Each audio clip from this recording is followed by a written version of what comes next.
What's up, everybody? I just finished another book in the Slappyworld series. This is Friight Night. Um, this is the last book in the series, and I haven't read all of them yet, so I can't really rank them or anything like that. In fact, I haven't even done all the reviews on YouTube.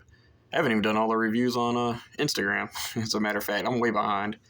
But yeah. Let's start with the cover. This cover is very cool. I love the monster look, the very vibrant colors.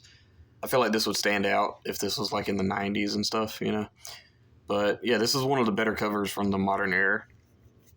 The story starts off with this kid named Kelly. He's going to a new school, and in this new school, he learns this thing called Friight Night. And Friight Night is essentially this party thing that happens where a kid gets picked to be a date for this monster that lives in the basement that you see here.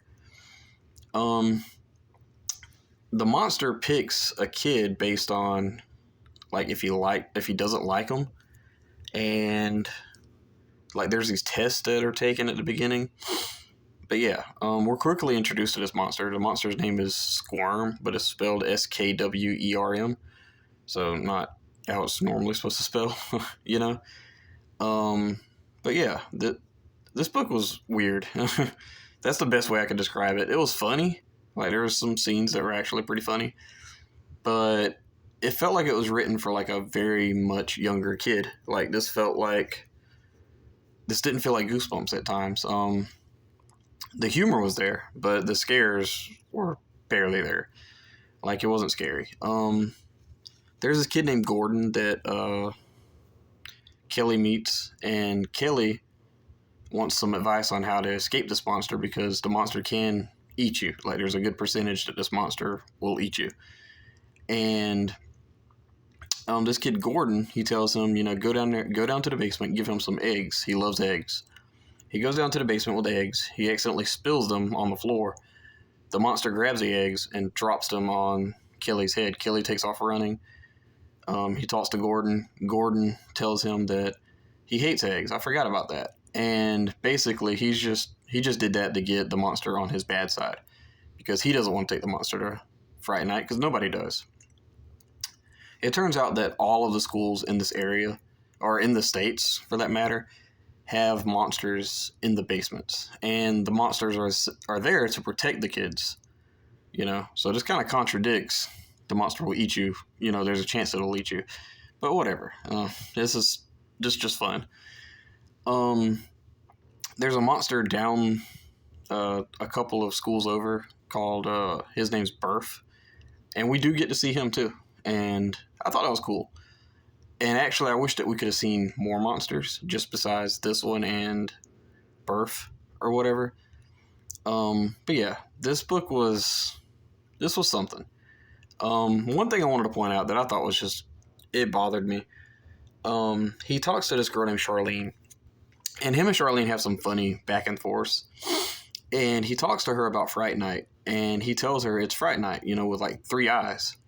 How does he know that the Fright Night is spelled with 3 eyes? Like nobody wrote it down, as far as I know. They just pronounce it. Like, did he count the Mississippis of the eyes? Like, that makes no sense. But whatever. Yeah, this book was just fine. I mean, I think it was just simple. It didn't take itself too seriously. It didn't need to. This wasn't the worst in the series, but it was far from the best. Yeah.